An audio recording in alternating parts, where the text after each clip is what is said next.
thank you once again for joining me. I'm Dr. Mahendra Carpen, Head of Medical Services and Cardiology at the Georgetown Public Hospital Corporation.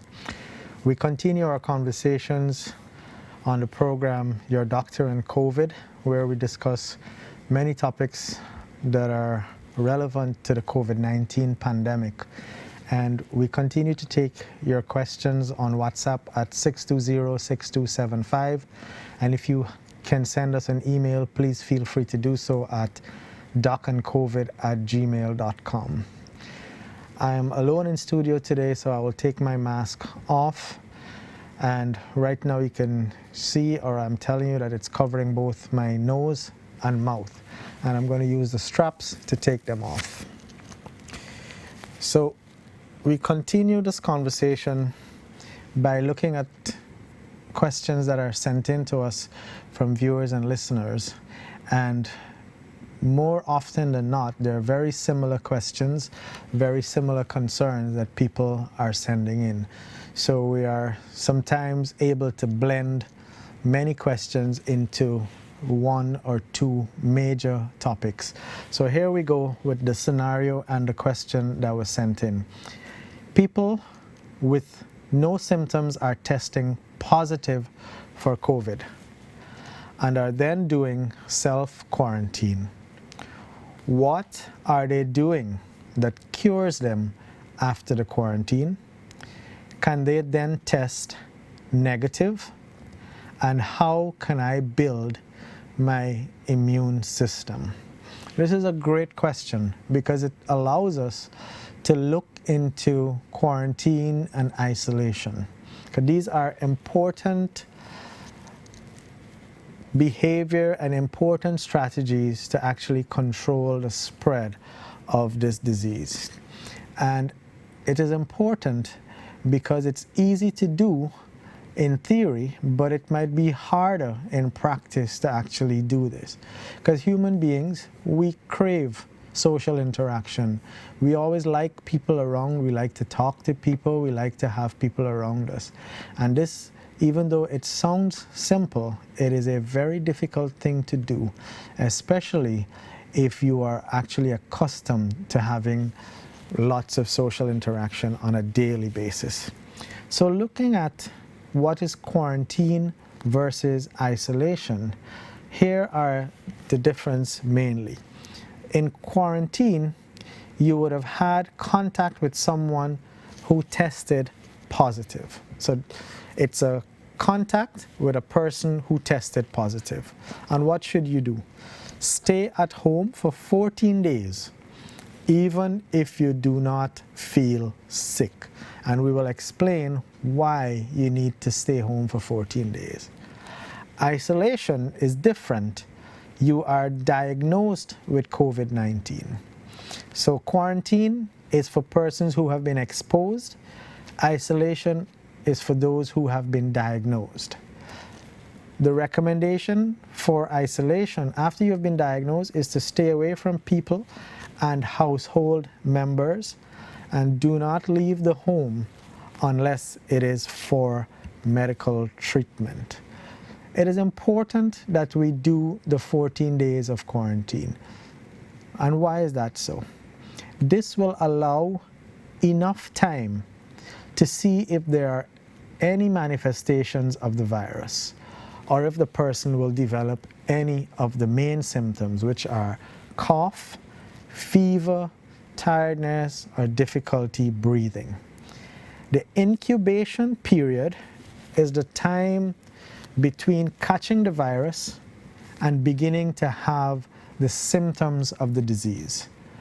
Most people estimate that the incubation period for COVID-19 is about 1 to 14 days. So it can be up to 2 weeks.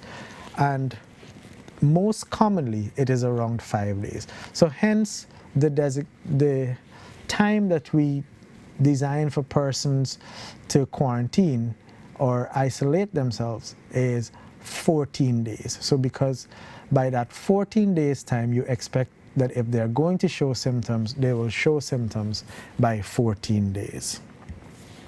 When is the best time to actually test to see if you have the virus? The optimal time is usually between day 7 to 9 after exposure. So imagine you were exposed on day 1. Up to day 5 or 6, you may not yet develop enough of a viral load to become detectable. But by day 7 to 9, you would have started experiencing some kind of symptoms as well. And that is when the viral load has reached enough of a concentration for you to actually be able to pick it up on routine testing. However, even though you're only maximally effective to test between around that time, 7 to 9 days, if you're going to quarantine, it is recommended that you continue that full 14 days of quarantine. Now, it's easy to tell people to self-quarantine, stay at home, don't come out. But how do you actually do it? It's not just words. There are ways and things that you need to know how to actually successfully self-quarantine. Here are the principles. You must stay at home. Do not go to work, school, or any public places. Do not allow visitors to come home by you. Keep your distance from other family members who are not under self-quarantine. Practice good hygiene. Wash your hands as often as possible, 20 seconds at a time. Keep your home well ventilated. If you share a bathroom with others, use it after everyone else has finished using the bathroom, and then clean it. Ask someone to bring your supplies for you, whether it's food, toiletries, clothing, etc. They can bring it and give it to you discreetly in your own room, through the door, through the window, etc. Just so that you do not expose anyone else as a possible infected source. And get a thermometer and check your temperature twice daily. And you're looking for rise in temperature into the fever range. Other symptoms to monitor yourself for is cough, shortness of breath, sore throat, achiness, etc. These are all things that we know are associated with the COVID-19 infection, and during that quarantine period, that is what we are looking for, so that we identify persons who would have then developed symptoms after exposure on day 1. Does it work? Well, we have evidence that it actually does work in the population. If we look at 2 major cities in China, in the early days when this infection actually started peaking and showing out its effect, in 2 big provinces in China, the Wuhan city as well as Hubei province, if you looked at what was happening in early February, there was over 1,600 cases per day. And then they actually went in to the quarantine action. Everybody was told to stay home, and they had to stay home. And by March, they moved from 1,600 cases per day to 35, 36 cases per day. So we have evidence that the quarantine actually helped to reduce the number of infected cases that can pop up in cities, in population, etc. So this is an effective strategy for public health mass control of the spread of this infection. There are many questions that people have, and there are some common ones. And here we would look to address some of this. What is direct contact? Direct contact is when you would have come within 3 to 6 feet of an infected person or a person with symptoms, and that duration of interaction lasting for more than or at least 15 minutes. So you must be within an infected or symptomatic person within 3 to 6 feet or 2 meters of that person for a period of 15 minutes or more. That is considered direct contact. When should you get tested? If you have symptoms or day 5 to 7 after you would have had direct contact with a person. So there are 2 times where we're going to recommend that you get tested. One, if you would have had symptoms that are suggestive of COVID-19, or you are between day 5 to 7 after you would have become in contact, or you would have come in contact with someone who is either symptomatic or tested positive for COVID-19. How long should you quarantine if you're positive? Well, by definition, this is isolation and not quarantine. We recommend that it's 14 days from the time you would have tested positive. That's 14 days.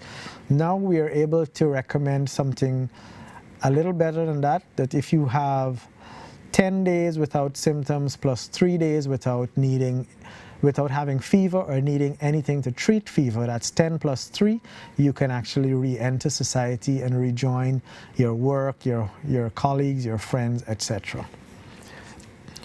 The other question that people ask frequently, do I quarantine if I am negative? And the answer is yes, if you had direct contact. And remember the definition for direct contact. If you're within 3 to 6 feet of an infected or symptomatic person for more than 15 minutes, that is direct contact. And here is the other question that people ask frequently. Do I need a negative test to go back to work or to rejoin society? And the answer is no, not if you are quarantined for at least 14 days and you do not have the symptoms. So those are some very simple but common questions with very straightforward answers, and I hope that we would have all understood those answers as provided.